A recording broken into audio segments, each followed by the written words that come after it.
I'm Huon Hooke, and this is The Real Review, and we're talking to Tim Dolan, who is a senior winemaker at Peter Lehmann Wines in the Barossa Valley. And of course, Peter Lehmann Wines is one of our top wineries of the year for 2021 at The Real Review.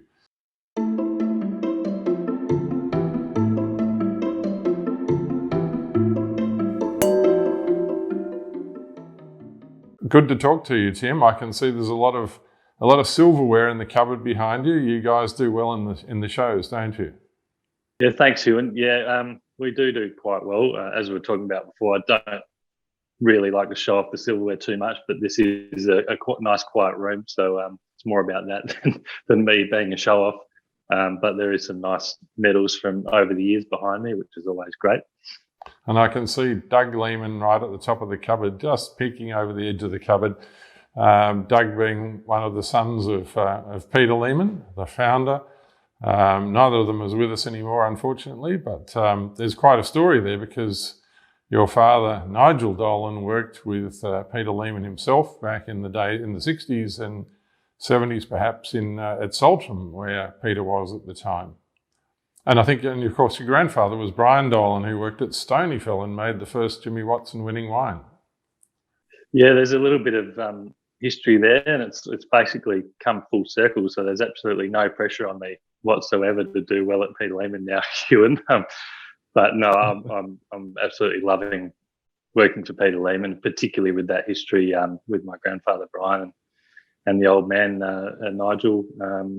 Having worked with Peter Lehmann, and my old man certainly considers Peter Lehmann as, I guess, probably his number one mentor aside from his own father.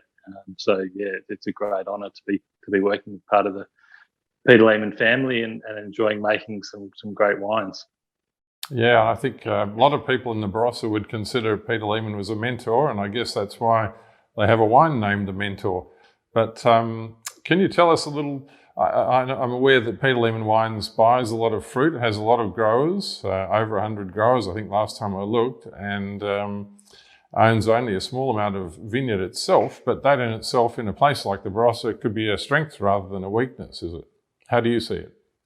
Oh, absolutely. I mean, it's a strength not only from the fact that we source fruit from across the valley floor and into Eden Valley, of course, but it's a strength because we've got an incredible network of growers that are so passionate about what they do and the fruit that they provide for Peter Lehmann. They're always striving to grow the best quality that they can, albeit at varying price points and price per tonne. And the history that they have with Peter Lehmann right back to those Saltram days is just something to behold. And now we've got, I guess, probably 6th and 7th generation families taking over from their fathers and people my age taking over the farm and really striving to, in areas that are, I guess, quite pertinent in terms of sustainability and thinking about the environment. So it's a really exciting phase within the Barossa and within the grower network of Peter Lehmann, which is fantastic. And I guess being the son and grandson of winemakers, it's a bit like being a farmer's grandson. It's sort of, the baton gets passed to you. I wonder if there was a watershed moment when you tasted a great wine and thought, yes, that's what I want to do with the rest of my life.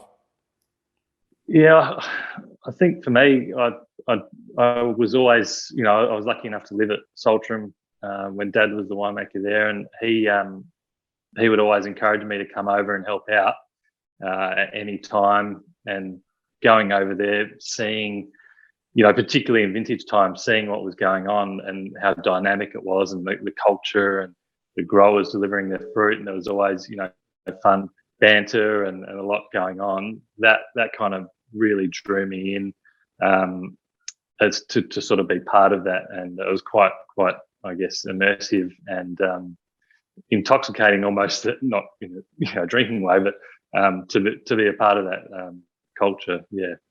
Was there one wine that knocked your head off and you thought, well, that's what I want to do? It probably wasn't until I first started working at Peter Lehmann and I drank a bottle of Wigan Riesling with Andrew Wigan that really inspired me to make some world-class wines. I was loving being part of being a winemaker and being part of the wine industry, but that really inspired me to go, wow, okay, this is what it's about. And I think that that sort of inspiration from Andrew Wiggin really rubbed off on me. So full credit to him for his passion on that wine. So I was going to ask you what your favourite wine is out of the Peter Lehmann portfolio. It's definitely the Wiggin Riesling, but I also have quite a passion for Grenache, particularly Barossa Grenache. I know it's very much in vogue at the moment, Grenache, but I think the versatility with the Grenache, particularly from the grower network that we've got, some beautiful old bush vines, that's quite inspiring. So I guess for the next generation of Peter Lehmann, that's what we're really inspired to make. Whilst, of course, Shiraz is our backbone, we can really play around with those special passes of Grenache and have a lot of fun. Really good to talk to you, Tim Dolan, senior winemaker at Peter Lehmann Wines, and all the best. Cheers. Thanks, Huon. Really appreciate it, and see you soon.